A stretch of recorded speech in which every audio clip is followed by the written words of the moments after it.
Here's the deal on fatty liver. So fatty liver is caused by too much sugar and too much carbohydrates. So we have seen an explosion in fatty liver disease, non-alcoholic fatty liver disease. It's in direct correlation with prediabetes and diabetes and insulin resistance and something called metabolic syndrome, which is high cholesterol, high triglycerides, high blood pressure. So the first foremost thing for fatty liver disease is you've got to lower the sugar down. And even just seriously only coming from fruits and vegetables, and the fruits need to be really moderate. The liver is loaded up with sugar. That's what's making it so inflamed. So you've got to get the sugar down in the diet. You've got to support phase 1, the intermediary phase, and phase 2.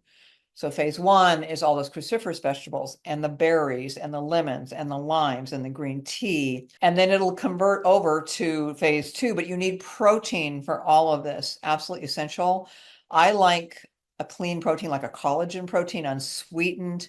No artificial sweeteners of any kind. So you got to get down to just pure water, maybe some organic coffee, organic green tea for your liquids. You got to super clean up the diet to get fatty liver disease starting to reverse.